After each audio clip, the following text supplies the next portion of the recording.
And we're very excited to have Mark Rosegrant with the International Food Policy Research Institute here to discuss a recently released report that uses a new data model to measure the impact of 11 agricultural innovations. And we're also excited to have Julie Howard with the USAID Bureau for Food Security giving an introduction. And I'll pass it over to them in a moment. But beforehand, just a couple of our usual housekeeping issues. We always like to ask folks to silence your cell phones just so that they don't interrupt the speakers. So if you wouldn't mind doing that if your cell phone is not currently silenced. However, you're welcome to keep your cell phones handy if you are a Twitter user and would like to tweet along with this event today. We use the hashtag #AgEvents here on the screen if you'd like to tweet along. And if you're joining us online, we definitely encourage you to use Twitter, but we also encourage you to share your experiences and your resources in the chat box. There's a lot of great discussion that happens in our online chat boxes. And just a shout out and thank you to the Knowledge-Driven Agricultural Development Team who are facilitating the webinar today. Also, we ask generally that you hold your questions until the end so that we can pass around this microphone for recording purposes and also so that the online participants can hear your questions. This session is being recorded, and so we'll be sure to send out the recording, transcripts, all of our resources to everyone who joined us today. And lastly, there are some surveys on all of your chairs. Even if you filled out the surveys before, we always request that you fill them out again just to help us get a better gauge on our participation and just help us adjust these events for the future to serve you better. So you can fill that out during the presentation or at the end. And if you're joining online, you'll see some polls during the Q&A portion in that regard. And very lastly, just one upcoming event to let you all know about. Here in this room, actually, tomorrow, there is an MPEP seminar entitled Smallholders in Value Chains, Evidence on Scale, Productivity, and Benefits. That's another seminar run under the KDAD or Knowledge-Driven Agricultural Development contract.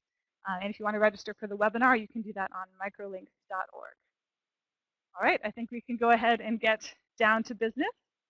Oh, and just, sorry, one quick shout out also to Deb Karstoyu and Alex Rinkus from CropLife, Mila Chitan from IFPRI, and John McMurdy from the Bureau for Food Security for helping us get this event conceived of and rolling today. All right, I'm going to go ahead and pass it over to Julie Howard, our Chief Scientist with the USAID Bureau for Food Security. Thank you, Julie. And welcome everybody who's here with us in the room, and welcome to all the online participants.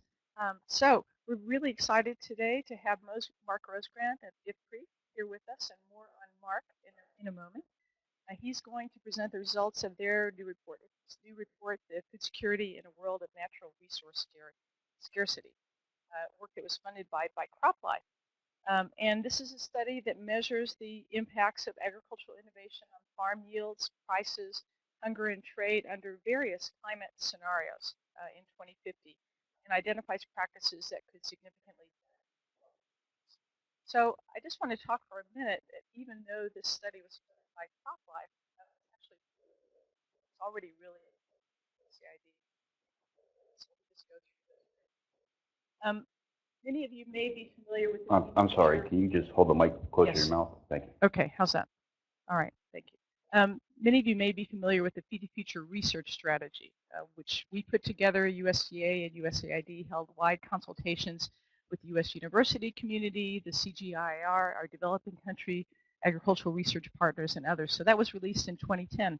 And it was a little bit, I think, over the horizon in its thinking at that time, because the overarching goal of our research strategy is exactly sustainable intensification as an important way that we need to think ahead to addressing the consequences of coming climate change, actually climate change that we're already seeing.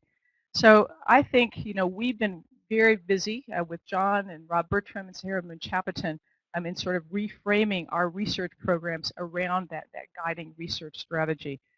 And over half of our resources are devoted to things that address climate resilience, climate-resistant varieties of wheat, insect-resistant, disease-resistant varieties of cereals, as well as legumes and horticultural crops.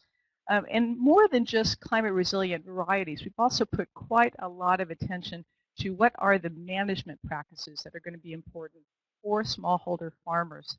Water management, integrated pest management, better use of the fertilizer, integrating legumes, triple cropping legumes to improve soil fertility, all of these things. And I think what we're seeing in this report is the beginning of a validation, a strong validation of this approach as very, very important to our most important beneficiaries, the smallholder farmers in the field. These are going to be especially important technologies to help them deal right now and into the future with the impacts of climate change. So that's one way that this is already proven useful to us. In fact, I've already passed a copy of your report to the administrator, Mark. You don't know that.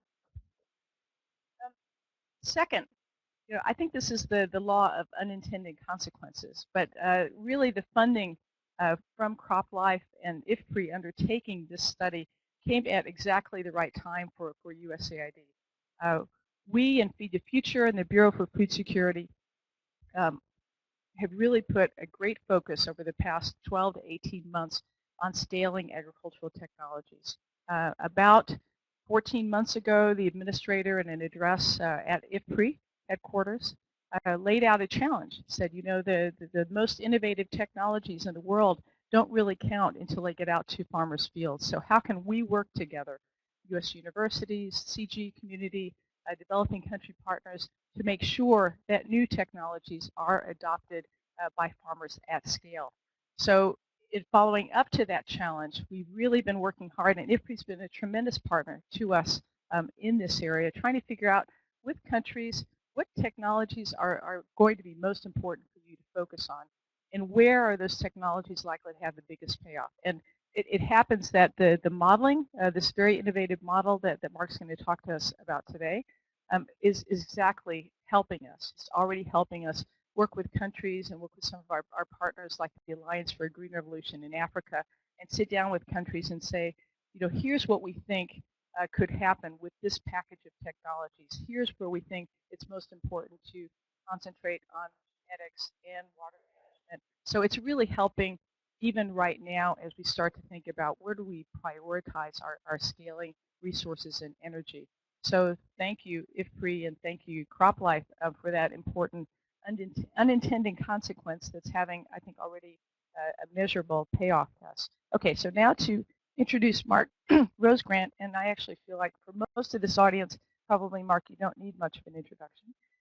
Mark directs the Environmental and Production Technologies Division of the International Food Policy Research Institute, one of the CGIAR centers headquartered here in Washington. Mark holds a PhD in public policy from the University of Michigan, and I'm a Michigan State person myself, and yeah, okay, all right, I'm gonna rush quickly through the rest of this now, but anyway, I hope that we don't end up, the Final Four this year. Oh my gosh, oh dear, oh dear. Okay, so Mark directs a research portfolio on climate change, water resources, looking at impacts of crop genetics. So all of these things that really are critical in addressing the impacts of climate change. He's the author of 7 books and over 100 refereed papers in agricultural economics, water resources, and food policy. So Mark and his work are really at the cutting edge of this multidisciplinary approach, agriculture, production, natural resources that we're all looking to at the moment. So we at USAID and Feed the Future appreciate Mark and his team's work. He's also appreciated by his colleagues. He's a fellow of the American Association for the Advancement of Science, AAAS, and also a fellow of the Agriculture and Applied Economics Association.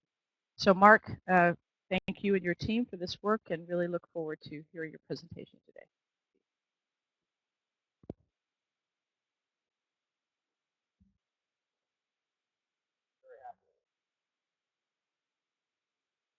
Very happy. In fact, it wasn't completely an accident this has worked out. That as we were developing this, we certainly had our eye also on our other work that we were doing with USAID and the generous support that AID has provided for this kind of work. So, and I'm glad it has been working out, I think, quite well. So let me just start out by also drawing attention. This was a big team effort. You can see the authors of the report. As Julie mentioned, it's very much multidisciplinary. So we We have crop modelers, agronomists, plant pathologists, as well as economists in this project. And I think that's why we think is one of the strengths of the project. So let me start this with a quick overview of the project. I guess I don't have to tell this audience so much, but we do a lot of work on looking at the future in a formal modeling sense, and our analysis shows that these multiple threats that we're facing, including climate change, water scarcity, biofuel demand, which continues to divert land away from food production, as well as significant growth now in income, including now in Africa, where there's a very rapid growth in much more rapid growth in income, which income growth that leads to a high propensity to consume more food, because in Africa they're moving from a fairly low levels of consumption. So Africa is becoming now a big driver, and also for food demand. And population growth is still high. And again, Africa is the key here. As much as 80% of the growth in the world population between now and 2050 is projected by the UN to be in Africa. So I think that's a scary result that shows where some of the need is. So we think that is going to lead to continued high food prices, and including increased prices up from now to 2050. Both for cereals and meats and other key crops.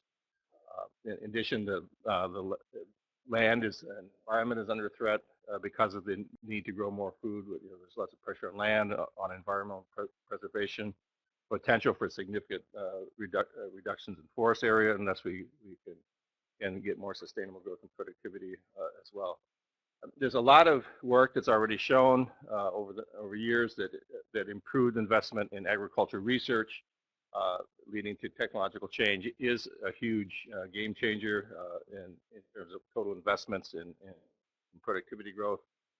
But what we've seen is that there's been insufficient work on trying to tease out so where should that research dollar be allocated. And so what we've tried to do with this report is to look at much more disaggregated impacts of specific technologies by country and even below the country level.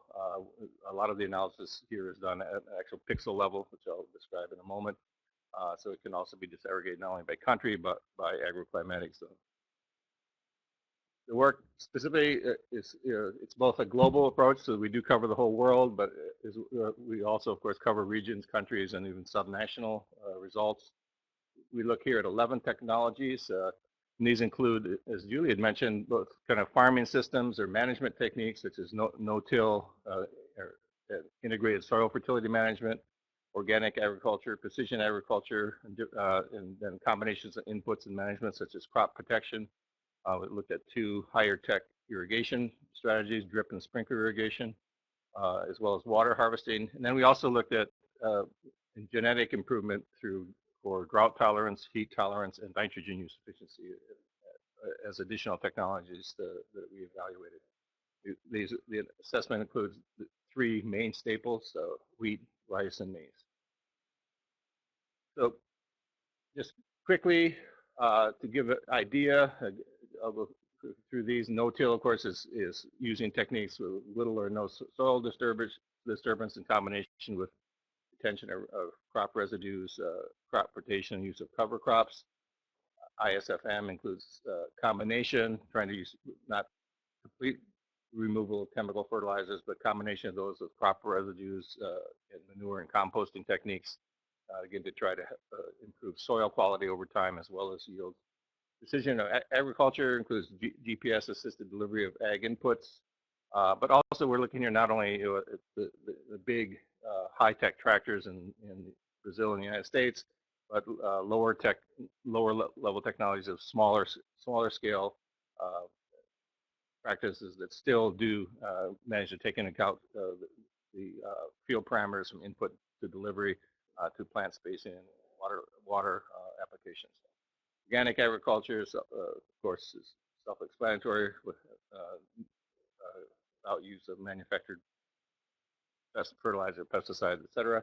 We look at water harvesting, which is, again, water channeled to crop fields through small scale or large scale catchments.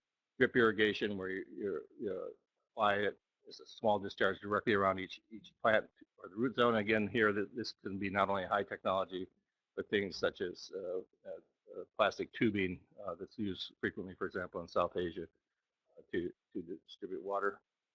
Sprinkler irrigation, again, is both pressure water distributed through pressure from a pipe network, and again, both here we're using talking about both the center pivot kinds of irrigation here in the U.S., but also smaller scale micro sprinklers in developing countries. Heat tolerance or improved varieties showing characteristics that allow plants to maintain yields at higher temperatures. Of course, drought tolerance incorporates characteristics that allow plants to have better yields compared to regular varieties. And then nitrogen efficiency, where you get more bang for the fertilizer buck. So you have higher yields at any given fertilizer use, or you can reduce fertilizer use while maintaining yields. And crop protection, we have 3 types on pests, and plant diseases, and weeds, and other pests. The modeling is done using primarily 2 link models. One is the DSAT system, which is an open source crop modeling system, a biophysical model which assesses the impact of technologies or technology mixes on productivity and resource use, and I'll show you in a moment a little more how that's utilized. And then that's linked to the IFPRI's impact model, which is a global economic agricultural model, which assesses changes in productivities due to technology adoption, as well as to a wide range of other investments and policies, and then can estimate food production, consumption, trade, food prices, calorie availability, and various measures of food security. And it solves on an annual basis out to 2050. It is a very high resolution, so for a global model. It's a 60 by 60 kilometer grid, which is also 0.5 degree or 30 arc minute grids, which, so there's like the world is divided up into 95,000 grids, of which about 21,000 have rice, wheat, maize, and or a combination of those. So we're essentially solving for the impacts of these technologies in each of these 21,000 cells where the crops exist. We start out, we compare the technology scenarios with a business as usual scenario, which broadly speaking continues rates of investment from what they have been in the last decades, but also updated with what we know of for plans for future investment in agriculture research and irrigation and policies such as biofuel mandates. You can see there some of the characteristics of the business as usual scenario. So we start with essentially the levels of fertilizer existing now, but with some trend growth, typically furrow irrigation, and existing planting density and planting windows, conventional tillage, et cetera. The technology scenarios, then we go into the DSAT model and tweak the various parameters that are affected within this crop model to represent the changes that are brought about by the technology scenario.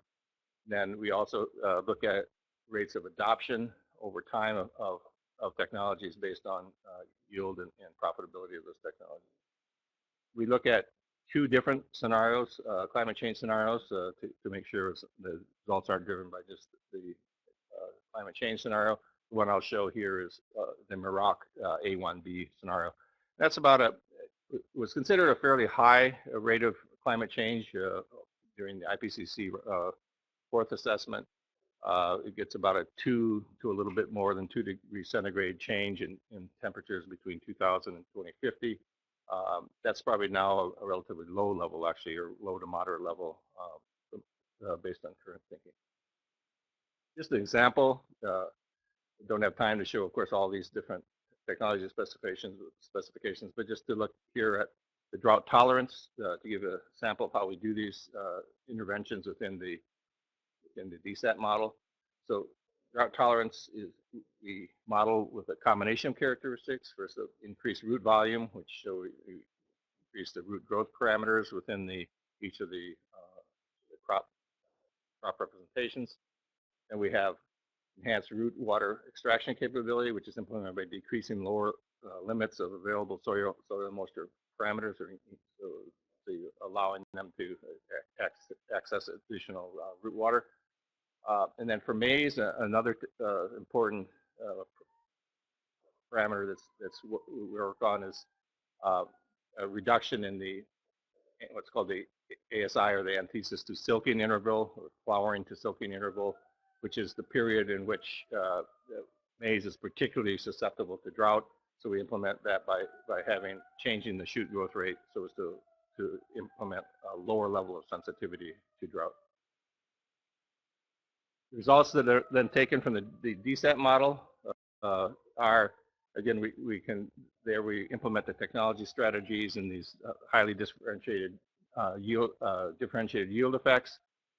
Then we plug in the changes in yields over time from that DSAT model into the impact model. So you shift the rate of exogenous growth in crop yields to represent the technology change, and then can estimate over time the difference in the economic outcomes due to that technology intervention in the impact model, generating food supply and demand, trade, food prices, and food security and malnutrition as well. So let's move on.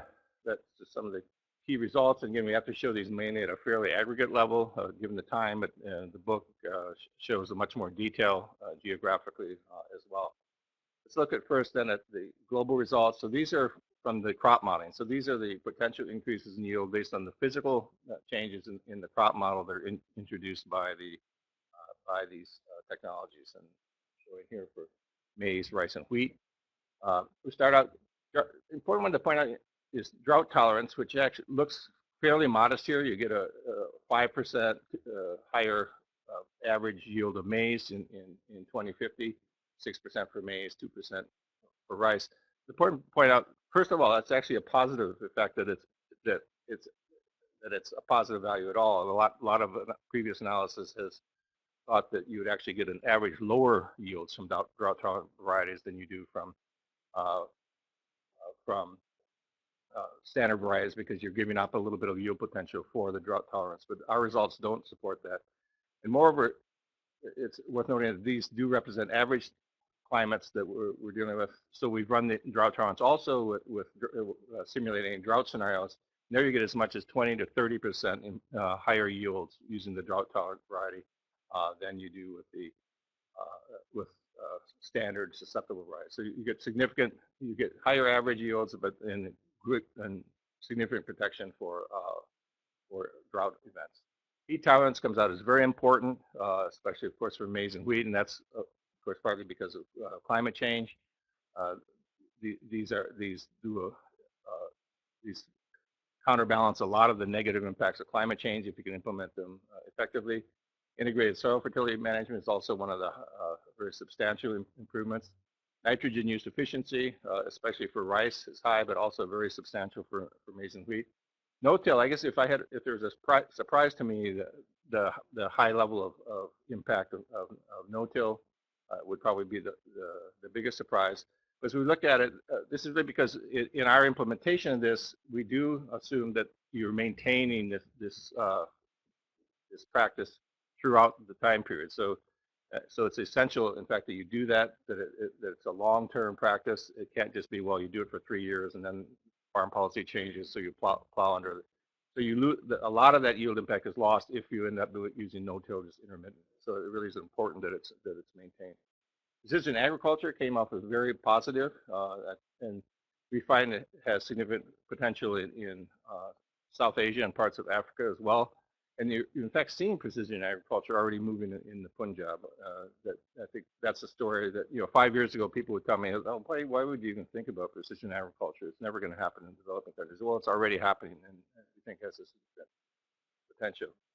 The next three, the irrigation scenarios don't end up having major impacts on yields, but that's because in the assessment we do, the main outcome turns out to be a saving of water in the given unit where you're analyzing, rather than a yield increase. And I'll touch on that in a later slide. Organic agriculture actually comes up as negative. Didn't show on the scale here. There is a yield penalty from the analysis we've done and confirmed by the literature review, substantial literature review. that you are going to pay a price if there's on yields for these three crops from organic agriculture. Crop protection, again, comes off as a very strong positive result.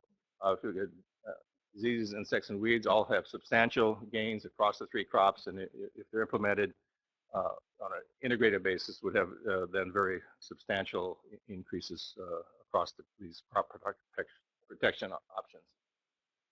Yep, sure. I'm interrupting, but these are averaged across the entire area, 20,000 Yeah. south. Yeah, yeah, these are, yeah. And we do have maps, I think they're in the annex to the report. We have maps that show at the pixel level, you know, where things are happening. We also have, for example, here we've broken it down at least by a number of regions. Again, here we're just looking at three of the technologies: nitrogen use efficiency, ISFM, and no-till, to get an idea of where some of the big impacts are. As you can see, that Central America has a very substantial impact. It's an area where there's a lot of relatively poor practices and low yields.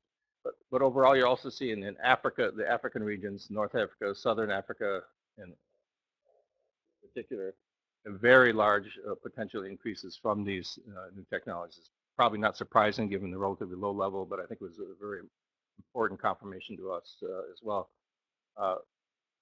Other regions that was substantial impacts from at least for nitrogen use efficiency and no-till, for example, is South Asia, West Asia, which is also has a very substantial yield increase as well.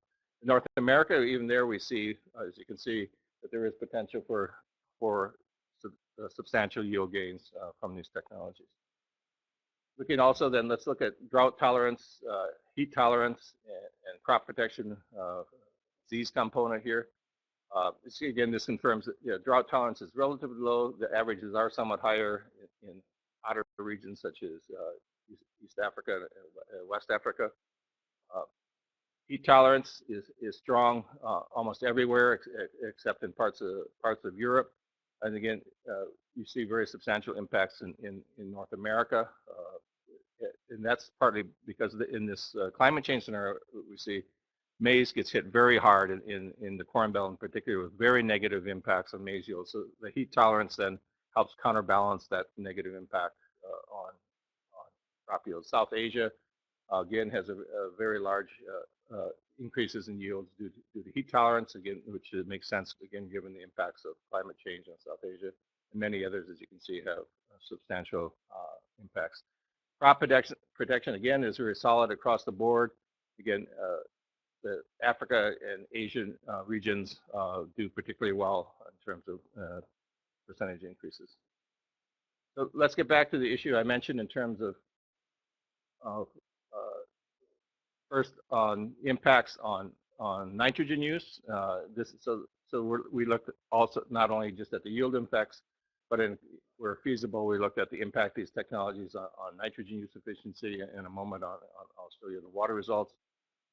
And here we're looking as examples, the nitrogen use efficiency and the no-till option. And here you see that these not only have significant yield impacts, but also are very positive impacts in terms of saving of nitrogen. So again, the no-till comes off as very strong. It's an example of how to interpret this for the irrigation scenario for wheat. So implementation of no-till would save about 29% of water and 29% more nitrogen productivity. Thank you. Okay. So, and you can see also substantial improvements in nitrogen use efficiency, which you'd expect, obviously, but they're perhaps even more effective than we thought they would be when you implement the genetic gains in nitrogen use efficiency. Also, look at the efficient use of water resources, and here you can see where the big impact of drip and sprinkler irrigation come in here rather than in yields, crop yields per se. We show here for each of them, for maize and wheat, the results for sprinkler and drip irrigation with under lower and then somewhat higher levels of water application of rainfall. As you can see, the results tend to be somewhat higher under low rainfall, which you would expect, but it shows that they do provide protection against rain shortfalls. But again, both drip especially, but also sprinkler irrigation save very substantial amounts of water. Of course, this is water that then could be used either elsewhere in the agriculture and irrigation or for the rapidly growing use of water in domestic and industrial uses. Let's look here. This one summarizes and taking into account yield, but also taking into account changes in area use that are introduced by these technologies. For example, when you do that yield shock, you increase yield.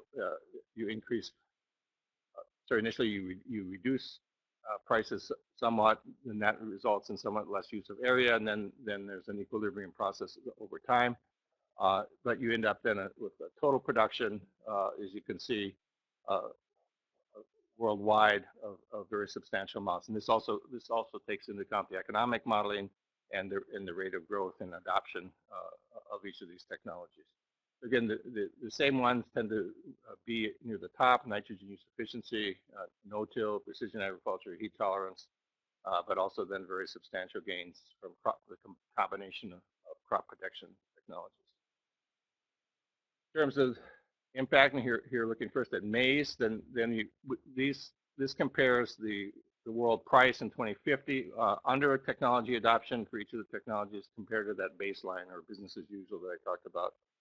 It shows some of them have fairly small effects on prices where the yield impact is not as large, but that you do get then significant results from the individual technologies, again, with the highest yield impacts having the highest impact effect over time on world prices as well. Similar effects for rice. Here again, the nitrogen use efficiency is particularly powerful impact on rice, but also you can see integrated soil fertility management, precision agriculture, heat tolerance, and crop protection coming in strong. So that help reduce those high prices that I mentioned. Wheat, again, the story is similar, somewhat different ordering, but you can see the relative impact. I think what's most important is not what happens when you implement one technology, but what happens if you are able to get broad-based adoption of all of these technologies. And this, I think one of the key results come out is no single technology is going to solve things. Some of them have bigger impacts than others, but what we really need is an effort that would get significant adoption of all the technologies. And this shows that you get very large impacts on our world prices by adoption of these technologies. Over 40% lower prices in 2050 compared to the projected 2050 prices for maize, about 40% for rice, and a little over 40% for wheat. So very large, in a sense, positive impacts for poor consumers, for sure. Farmers the adopting farmers also come out fine in terms of our analysis because the growth in productivity they have outpaces the change in prices, so they still end up with net higher profits under the technology growth. The other very important factor to note is that adoption of these technologies would greatly reduce the pressure on the land base, because when you're getting the higher yields on existing areas through more sustainable intensification, you don't need to move out. Farmers don't have to move out and plant in fallow areas or chop down forests to grow things. So you get significant, again, price reductions in land area under each of the three crops due to these adoption of these technologies. Finally, also going on to what happens in terms of the population at risk of hunger in developing countries. And again, this is 2050 with technology versus 2050 baseline. And here again, you see about the same ranking, of course, in terms of the impact on population at risk of hunger. But again, you can see that some individual ones are quite high, others more modest. Overall, though, you get about a 35% reduction in projected hunger in 2050 compared to the baseline. So it's not just a matter of prices or physical crop yields. You're getting very substantial improvements in food security from this technological portfolio. Let's just sum up what some of the key messages are. First, as we saw, the adoption of this set of technologies significantly reduces projected food prices compared to that climate change baseline. As I mentioned, farmer adopters do increase real income because the technological change is more rapid than the price decline that's projected. We have about 40% reduction in the number of people at risk of hunger 2050 compared to the baseline. Again, this is considering these combined technologies under the feasible adoption pathways. Some of the individual crops improve management technologies, including no-till, precision agriculture, ISFM. As we saw, are some of the leading technologies with large impacts across many regions, but particularly a high level of impact in Africa and South Asia. Nitrogen use efficiency came out as a very strong positive technology, not only through yield impacts, but through reduction of the negative environmental impacts from fertilizer use, such as it reduces the greenhouse gas emissions substantially, as well as runoff from fertilizer use. Heat-tolerant varieties, again, they proved to be very effective in terms under these climate change scenarios.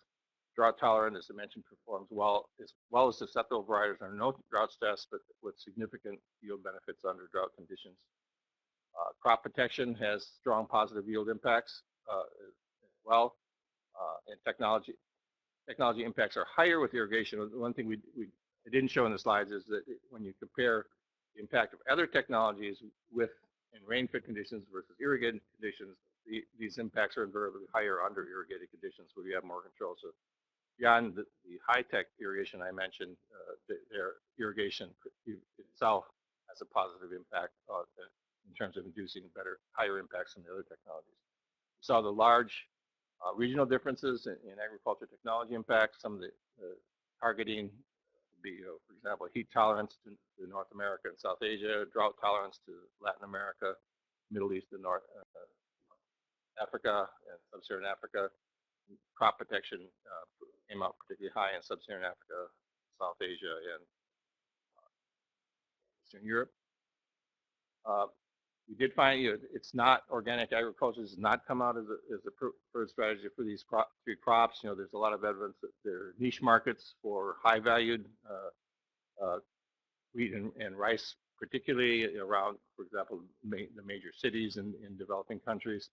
But it's not a strategy to pursue for a broad-based food security goal. So overall, given natural resource scarcity, the technologies that reduce resource use come off as particularly important, that they have both high yield impacts and resource use reductions. That includes no-till, integrated soil fertility management, nitrogen use efficiency, precision agriculture, and for the resource uses, drip and sprinkler irrigation as well. So that, again, just summing up, obviously we found very positive food security impacts for all the ag technologies, but obviously the key then in what USAID, as well as we at IFPRI are trying to work on is how do we get these scaled up and adopted. And I think that's the key next step is to try to translate these findings and the more detailed findings that are also available in the report to try to look at targeting where and how to upscale these different crops. So again, thanks also. And CropLife International was the primary funder. We also got some funding from the U.S. State Department and also from the CGIAR research program on policies, institutions, markets, and had great inputs from the advisory panel as well. So again, thank you very much.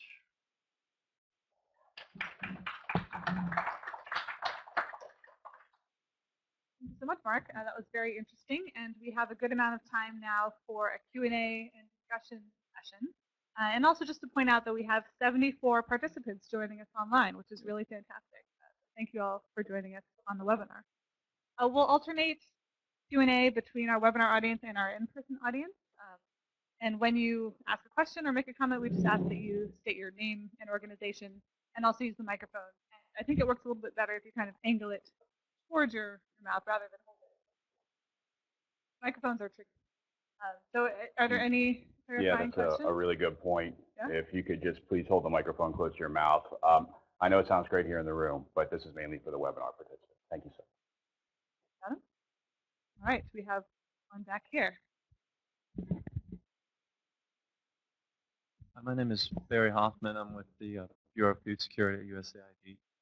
Just curious, this study, could you explain to me the definitions that you use for precision agriculture and agriculture? Just want to know exactly what you meant. Okay. Go back to the start here. Make sure I say it right.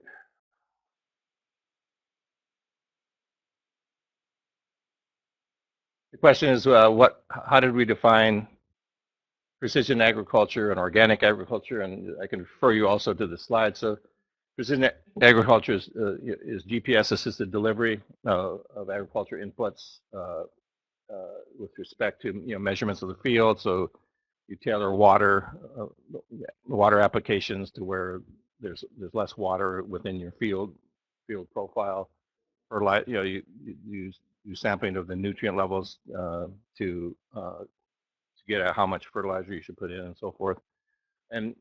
But we're not saying it has to be the large scale tractors that say the U.S. has or Brazil has. There's already developing some much smaller scale tractor systems and GPS systems, even handheld, that help you target some of these in developing countries. So we're not expecting sort of a leapfrogging of, say, a small farmer in India to a full large-scale system, but with various kinds of intermediate technologies, but that do these kinds of assisted, GPS-assisted delivery.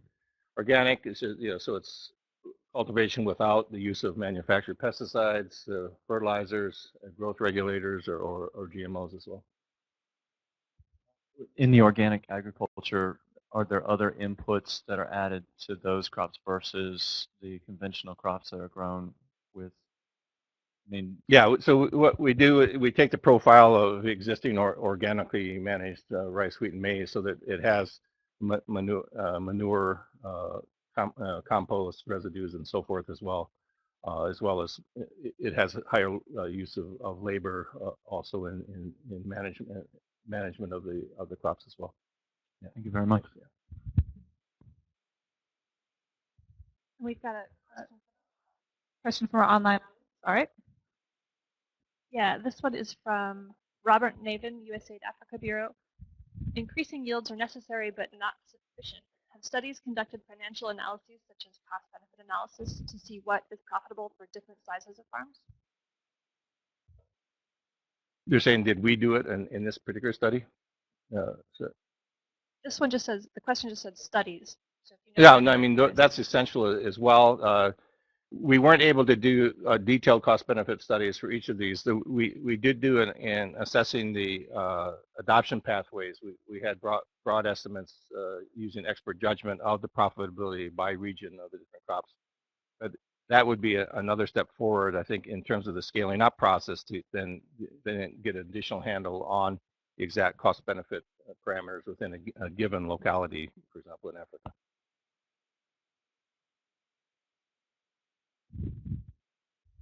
Thank you. My name is Rafik Nabruk. I'm an employee with Conservation International. I work for Vital Sciences. It's a project that looks at the trade-offs between agricultural intensification, ecosystem services, human well-being. It's nice to see the DSET models being used so widely now. I did my master's in 1997 on this, and so it's really nice to see this. But my question is sort of on the model used. I'm not sure if you could do this at the scale that you work, but it's two parts of the question. Were forested areas and critical biodiversity areas included in the sort of suitability for crop growth and yield increase? And the second part of this is, were you able to use the models and perhaps tweak the variables a little bit to show that especially water and pest management would improve due to the ecosystem benefits from forest areas, so that you could show the importance of sort of natural areas and keeping natural areas, and that they're an important part of sustainable intensification? Thanks. No, Great questions. Yeah, we explicitly excluded any kind of forested area or park area or anything from the suitability suitable areas for production, so that our null hypothesis we wouldn't go into those. In fact, as you see, the results show that there's savings of anywhere from 20 to 30% of cropped area under these technologies writ large, so that there is no encroachment in the analysis on say forested areas. We don't have that particular analysis yet. We're doing some work now with ICRAF, the International Center for Agroforestry and headquarters in Kenya, on whether we can't use a farming system approach in more detail to get at those kinds of linkages that where better management of forest and agroforestry can affect also the yields. That's not part of this particular report.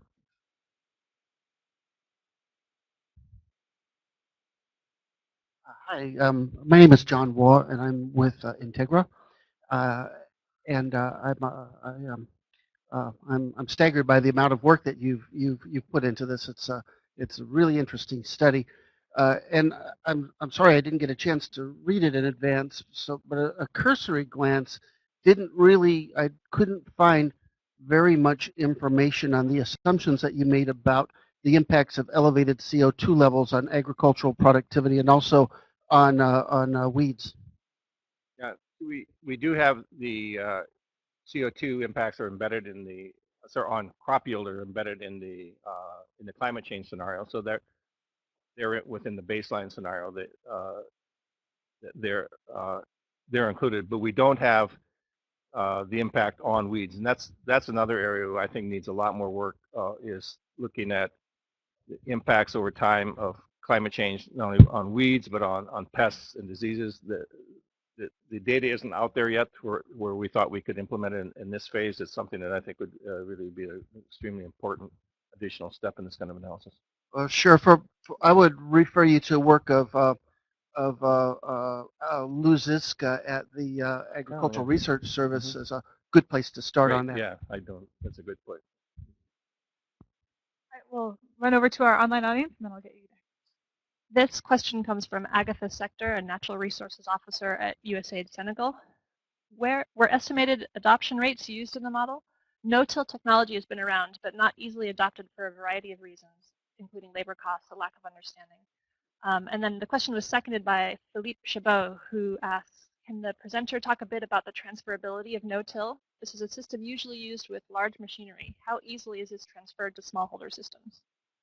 Yeah, it's not real easy. There is, though, now a number of initiatives underway to use no-till with smaller scale hand tractors or much smaller tractors. And I think AID may be exploring some of that, but I'm not sure. So it's not easy, and we have the adoption rates of no-till under the I mean, they vary a lot by region. I think the highest rate of adoption we have is about 40 or 50%, I believe, in some regions, but I'd have to double check that. So we did take into account the difficulty of adoption of the different technologies. On the other hand, we don't feel that necessarily what's happening today is the final story on that. That there is potential. There are things going on to improve the extension of these technologies. Got a question back here. Thanks. I'm Rob Neuter with International Fertilizer Development Center. I was pleased to see the results you had for ISFM and NUE technologies. Those are things we've been working on. One that you didn't study is the use of urea or fertilizer deep placement. And we have found with our work in Bangladesh, in particular on rice, this to get very positive 20% increases in yields and so forth. And we're now looking at compound fertilizers on upland cereals, and that's showing also very positive effects. Did you look at that at all, or is there any way to start to incorporate that into your thinking here? And certainly something we could look at. I mean, with resource and time constraints, we couldn't hit every technology, obviously. But yeah, I've seen the literature on your work, and yeah, it looks like what I've seen is very positive impacts as well, but we haven't done it here. We have an online question. Yes, there's two sort of technical questions. One from Dowdown Daye, a regional agriculture specialist from the Sahel Regional Office in USAID Senegal. In dryland areas, are there specific cover crops that are adapted that don't compete for resources with commodity crops? Or are there other available technologies like mulch that might be more successful? The second technical question is from Solomon Pohl. Nitrogen is the focus of the fertility management in the presentation. Why was phosphorus not included? And the second one, again, is really just a resource issue that we focus on nitrogen there. I mean, phosphorus is obviously a big issue as well, and with significant concerns that obviously of shortages or much higher prices of phosphorus in the future. Just, again, we weren't able to do everything here. The cover crops, again, were not directly modeled. When we modeled a scenario such as integrated soil fertility management, the assumption was the availability of crop residues from the crop produced there, as well as composting from row crops that combined with those technologies. But we didn't do a complete modeling of mulching or rotation systems.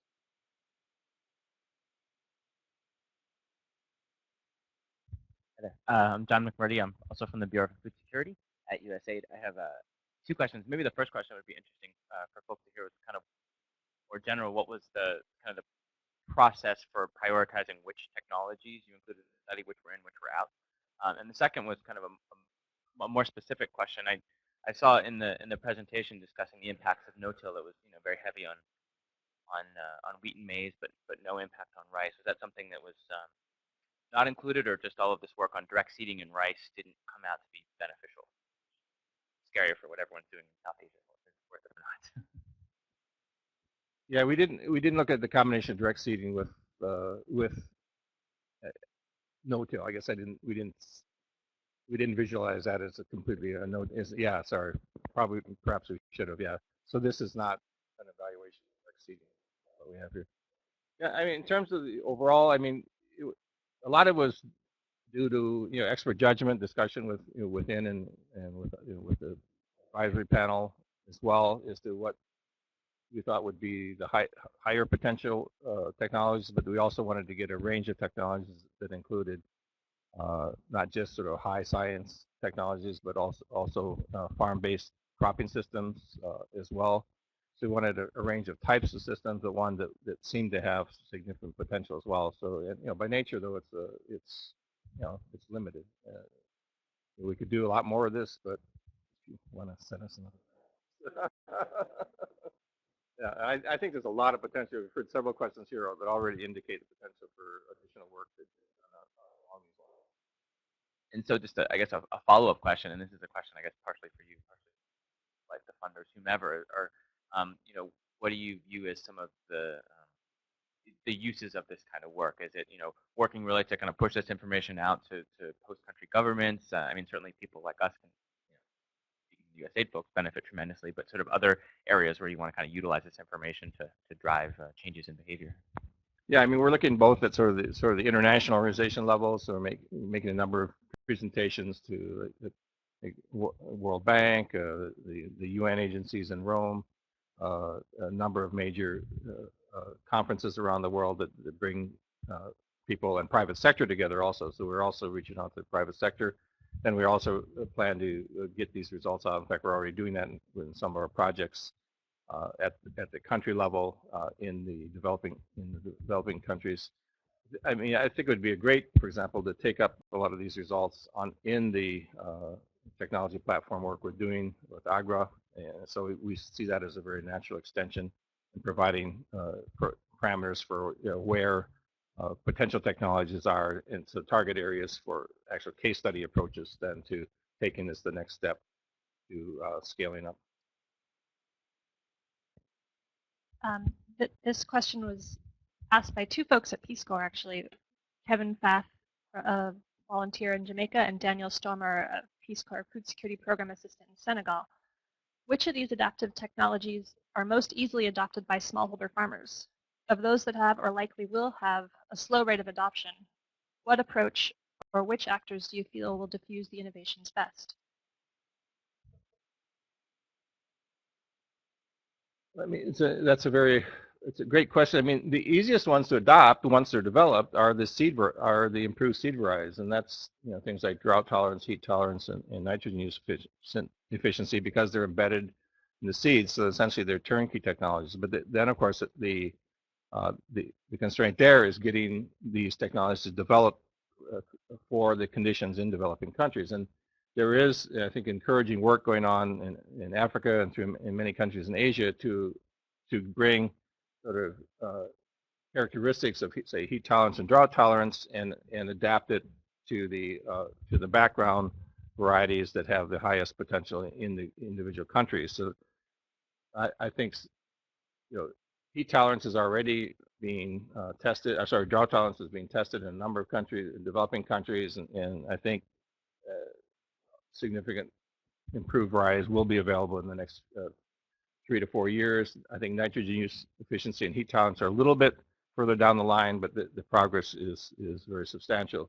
So once those are available, rolling them out is relatively easy, assuming that you have decent seed systems. And of course, that's another area that has to be worked on is appropriate and improved seed distribution systems in developing countries. I think we heard already there's concerns about no-till. So I think again that needs to be better adapted to local regions, but local areas. But if those technologies can be adapted, it could be relatively straightforward.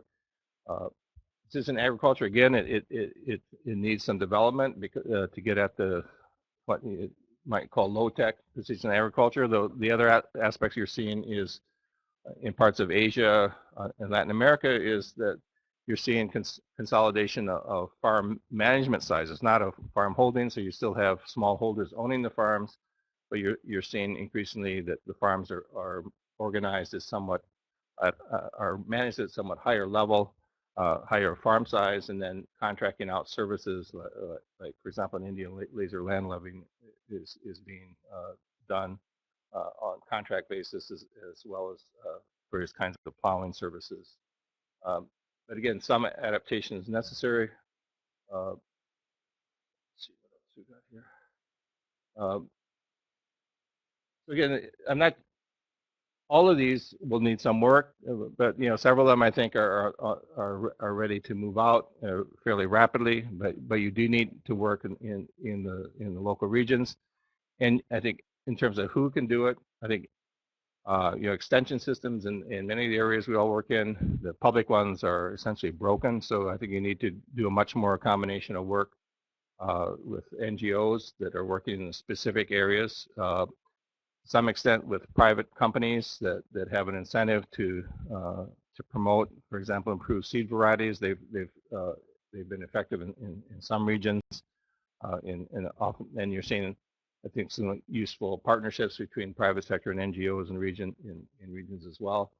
So I think obviously it's a complex thing, and to roll these out. The other things you need to do, of course, is to improve rural infrastructure investment in many of these areas, such as in Africa, to improve access to markets and to these kinds of technologies and inputs as well. So it's obviously a complex process, but again, I think most of these technologies are on the way to being adapted or are already adapted to developing country situations and can be moved up.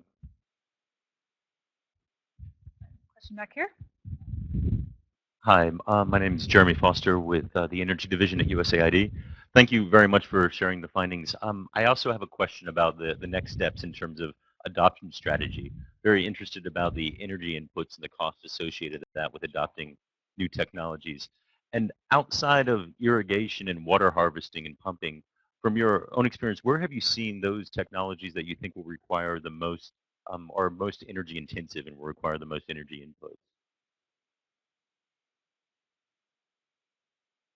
I think the areas where you'd have to look at trade-offs would be things like precision agriculture. Are the gains, for example, in reduction of input use like nitrogen enough to balance, say, increased use of machinery? I think those would be where you'd have to look at what would be the net energy use equation. and then of course you have to trade that off with what are the other benefits in terms of yields and so forth. But yeah, for I think those would be the ones where you worry the most about the energy balance. Several of them, I think, are very much oriented towards improving the energy balance. So we didn't look specifically at that. You know, the nitrogen use efficiency, for example, where you could reduce very substantially the nitrous oxide if you did that right. Crop protection, again, we're looking here at across the board, not chemical crop protection, but also integrated crop protection. So I don't think there's necessarily a significant energy bill to that. So I think most of these are either positive or neutral in energy, I guess I would say. But again, that we didn't study that specifically except for a couple of technologies. Yeah. Back over to our online audience. This question comes from Janie Montgomery, USAID Climate Change Advisor for DCHA Bureau. How did the model take into account the appropriateness of different technologies in different regional contexts? For example, the irrigation technologies discussed may not be as effective in some regions due to the level of operations and maintenance required.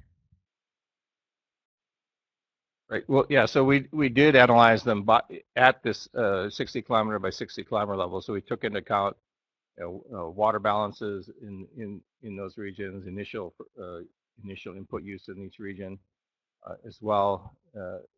So we did account for that in the basic analysis using crop modeling as to what are the actual conditions in terms of weather, soils, current fertilizer use, etc. Work on costs are embedded in the assessment of the adoption pathways. Question over here. Yeah. Hi, Pace Lubinsky from USDA. Mark, congratulations to you and your team on the study, and Crop Life, USAID, BFS, supporting such important work. I have two questions. Both I think folks have touched on in the Q&A, and you've talked to a little bit. The first question goes back to this question of adoption, and from my understanding, adoption of new technologies in Africa has been a challenge ongoing for many years, going back to the Green Revolution. So my first question is, what's different now if Africa is going to be adopting some of these technologies? Are you optimistic right now that this time around will be different? And then the second question is regarding the potential in Africa for transformation in terms of going from smallholder farmer to perhaps, and you touched upon this earlier, to, do we really expect Africa to have 70–80% of its folks involved in agriculture by 2050? Or do we also see a trend where there may be, fewer smallholder farmers in the future? Thank you. Those are great questions. I guess I would say I'm cautiously optimistic on the future of technology adoption more broadly in Africa than say 10 years ago. Partly, I think that because the African decision makers and policymakers have taken ownership of the need. I mean, it is one positive impact of the CADIP process. I think it's been developing a political commitment to some of these kinds of technological change that are necessary. It's not an easy process, and so I don't want to just say jump up and down. It's going to be great. I think there's reason for hope, and I think the recent round of work with AGRA and others have, I think, demonstrated a more realistic approach to the need to fine-tune recommendations to very specific regions. I think the Green Revolution kind of foundered in Africa because of the huge multiplicity of agroclimatic and weather zones in Africa compared to in Asia and parts of Latin America, where it was very successful. Those were relatively homogeneous growing environments in Asia, so that a few different varieties of rice or wheat could do very well very fast. When you didn't get those quick gains in Africa, people sort of things sort of fell apart in terms of adoption of that round of technology. So I think in this newest phase, we need to, again, look at much more disaggregated technologies as we've done here, but even from what we've done then has to be taken down to another scale locally to confirm the viability. So I guess a cautious optimism, but it's not like an easy thing. But I think it's moving forward. I think the smallholder question is a great one. I mean, perhaps we spend too much time extolling the small farmer these days. I think over time, farm size is going to increase. If not the ownership size, as I already mentioned, it's happening in South Asia, and I think it's going to happen in Africa. The operational holdings are going to increase over time, so that you're going to see use of somewhat larger scale technologies than you're seeing today. Labor wages in Africa are very high in many regions, so you're already seeing a high cost of labor-intensive agriculture in Africa. I think there's going to be a movement, partly because of that, again, for a little bit of consolidation, a little bit more mechanization over time. And it's not going to happen overnight, but I do think, as I think you were implying, that there is going to be a change in that. And the overall transformation is definitely happening. You're going to see, like in Asia, shift of population, employment, and share of GDP to non-ag sectors over time. But there's still a long way to go on that too. But that's definitely happening. Mark, I want to make sure that everyone is aware fully of the Agritech toolbox and how they can experiment with the data themselves. All right. So yeah, together with this analysis, there is a tool that's been put on the website, which I don't have the link to, but can I send it to you and you'd be able to get it to the people? But you also can look on the IFPRI website under I think it's currently under our Harvest Choice website, and then with a subheading for the Agritech Toolbox that actually presents these results at the pixel level, so that you can go in and look at, well, if you want to look at this section of Tanzania, you can see what the results were for this region in Tanzania to look at those. Yeah, thanks for bringing it up. I should have done that. All right, I think we have another online question. Yes, this one comes from Samuel Letterman from BioVision Foundation based in Zurich, Switzerland. Beyond the negative or zero impact on yield outlined earlier by Mark with organic agriculture, it seems to be missing as a technology in further slides of analyses and also the online model. Since organic agriculture tends to be a hot or heated topic, I'd be interested in asking Mark whether or not this decision was an easy one to make, since the data is quite contested or generally lacking. Which decision is there? The decision to include organic agriculture. Yeah, we wanted to look. I mean, as you said, it's a hot topic, so we wanted to see if we had any, if our analysis would show positive or negative impacts. And came out negative. Given that the impact on yields is negative, there was then no point in analyzing an adoption pathway, a large adoption pathway, because in general it's not going to be adopted on a broad scale. It will only be adopted where you have niche markets that afford a much higher price for organic products, as you see in the United States, Europe, and now very selected areas in developing countries. So it wasn't logical then to say, oh, you're going to have 50% adoption of this technique that results in 20% loss of yields and income. So that's why, and it wasn't appropriate to then carry that through and say that there is an adoption and so forth. Got time for a couple more questions. I saw hands here. Oh. You got it? All right, great. Linda Staley with Global STI Consulting. I'm interested in this as you look at building global science, technology, and innovation collaborations. How, again, back to the question of scaling this up, how are the challenges in terms of getting buy-in from stakeholders, and where are the NGOs, which organizations globally are working on this, and how do you see the funding of this scaling up happening? Is it possible that governments could work more collaboratively and proactively to do this? Yeah, I think that's really the way it has to go. Again, I think we're now working in a heavy effort in 5 countries in Africa on a related project, again, that's a USAID funded project on looking at a science platform where we're developing in each of the countries, basically the capability of doing somewhat simplified analyses along these same lines, but that would be available then in the different ministries involved in those countries. That I think would be very good to expand more broadly. We think we might be able to do that much more broadly because of the new funding AID is also provided to AGRA to try to look at scaling up of these technologies and other technologies on a much larger scale in other countries. So it's going to take just a long-term effort working directly with countries. I think my impression is the scaling up strategy has not yet been defined enough to bring in, that say in this region we're going to work with CARE, or that region we're going to work with Oxfam or Conservation International. But I think those are the next step is to get that kind of partnership as well. I don't know, John, do you have any more knowledge on those, or anybody else on the ID AGRA work and so forth?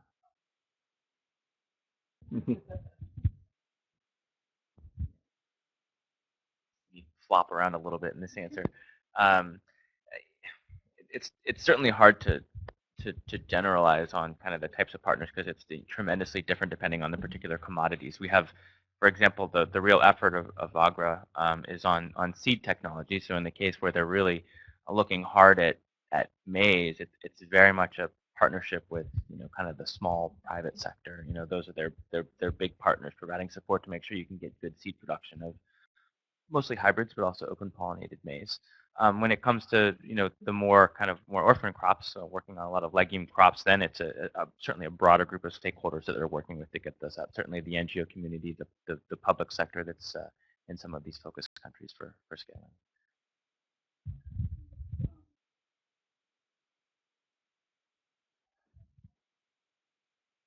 Mm-hmm.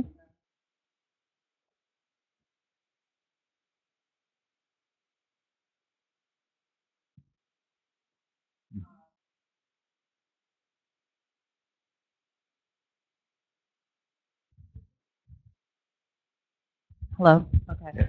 So I'm just interested in this as a model for potentially other sectors. And I just lost my train of thought.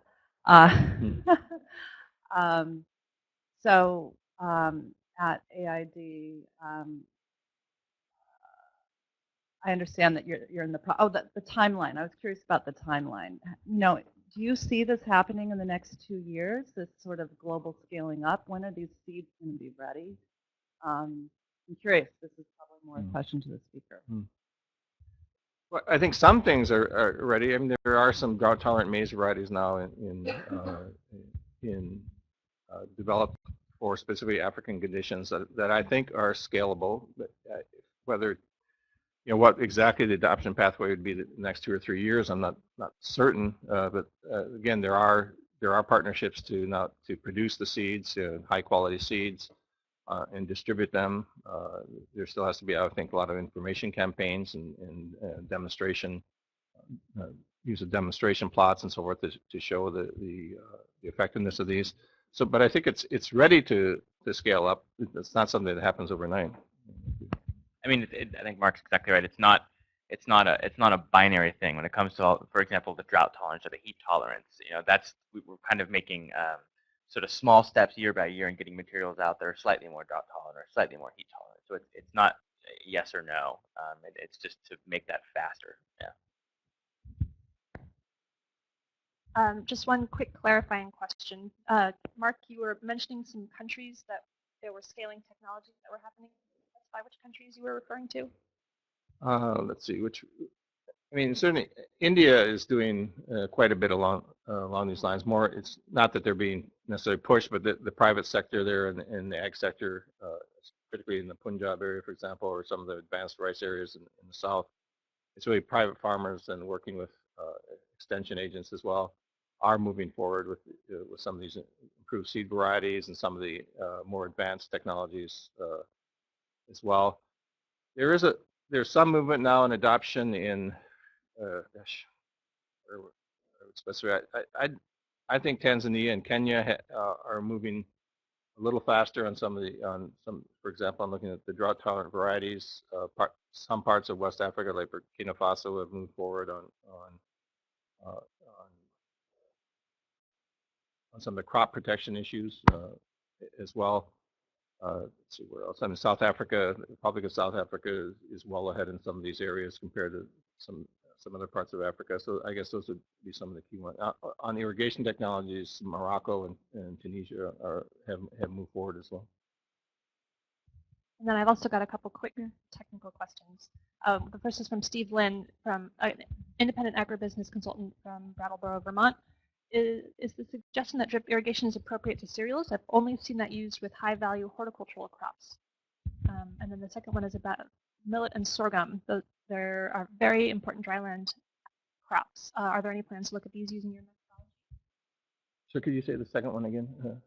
It's about millet and sorghum and whether or not those will be part of your methodology. Yeah. I mean, the second one, we'd love to extend this work. We don't currently have the resources to do it. We are working though with, actually we are doing some separate work though with ICRISAT using a similar kinds of analyses to look at specifically at some of their millet and sorghum varieties. So yeah, so I correct myself. We are in fact doing similar analyses for that. I think some of the results will be available by the end of the year on millet and sorghum. There's highly selective use of drip and sprinkler for these field crops as well. I agree that in general, the biggest impact is going to be on high-value crops, and the biggest adoption is going to be their very dry areas and in second seasons. For example, in Asia, you do see sometimes use of these very relatively low-cost plastic plastic tubing used to deliver water, for example, along furrows in maize or wheat fields. Again, it's not the high-tech kind of sprinkler or drip irrigation, but you are seeing some expansive use of that in quite dry areas for these kinds of crops. I think we'll take two more in person before we wrap up. Go ahead, Fred. Hi, Fred Smith from Insight Systems Corporation. I wanted to ask, within your 60 by 60 kilometer units of measure, were you looking at soils variability within those units, and how did you account for that? And has there been any attempt to take some of the DSAT results and overlay them with some of the digitized soil maps? Yeah, in fact, the starting point was to calibrate the soil maps with these areas. So we did do those overlays. Where we had the better data, what we had to do was end up taking sort of an average soil profile, and I agree that's not perfect. So, but we would have to try to get the average parameters for that 60 by 60 kilometer level, because we just didn't have basically the resources to do analysis at a lower level. But we did have lower level data where we did have good quality lower level data. We did try to take sort of a weighted average for where the crops were as well. Amazing you got to the 60 by 60 kilometer area.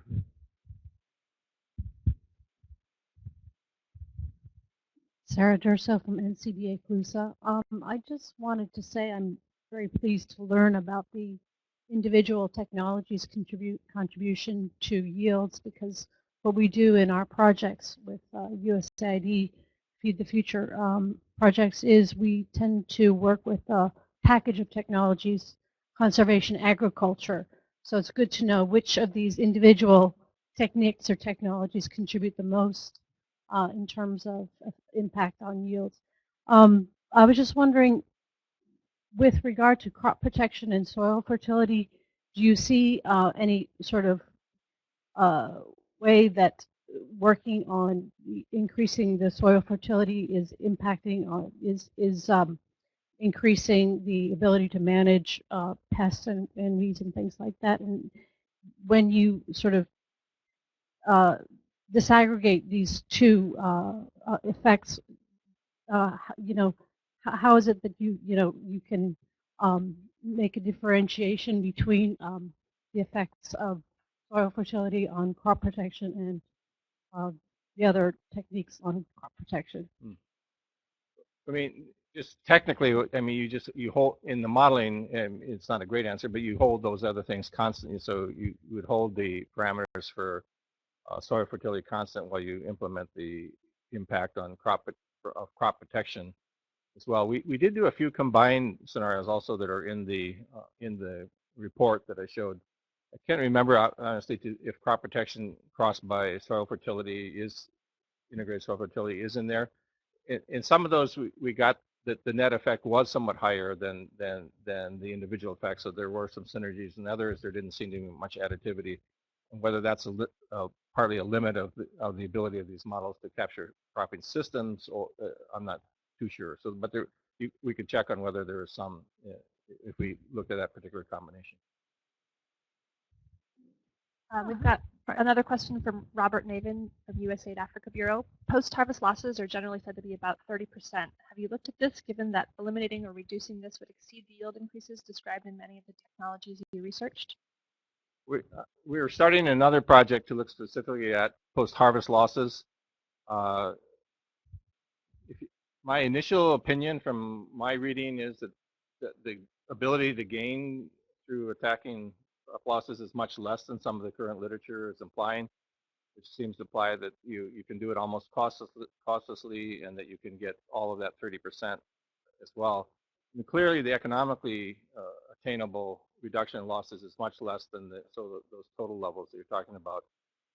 And of course, you need investments in technologies to do that too. So we are now starting to do some work on trying to look more specifically at what types of post-harvest technologies can reduce those losses, how much they can reduce it, and what the cost is. So we are starting that kind of work now. So we'll have results down the line, but it's a fairly early stage. And I think it's a very important issue. I'm afraid sometimes that it's an important issue, but I'm afraid it's tended to be used now almost a political statement that, oh, you don't have to grow anything more because all you have to do is cut these losses, as if that's an easy thing to do. So I think it's going to be very important to get a clear understanding of economics and just how much can be gained. Now, obviously, there are gains that can be made, but I think the cumulative gains from kinds of technological change that we're looking at in this report are going to turn out to be much higher than the gains from post-harvest savings. All right, we've had a ton of great questions today and a lot of great answers from Mark. Thank you so much, Mark. We'll go ahead and wrap up. If you were able to fill out the survey on your chair, please feel free to either leave it on your chair or drop it up on this front table, or even on the table that's out in the hallway. Those are really helpful to us. Please feel free to keep eating or take some of the pastries and coffee that are probably still in the kitchen over there. And we really appreciate your attendance at Acts After Council. Thank you.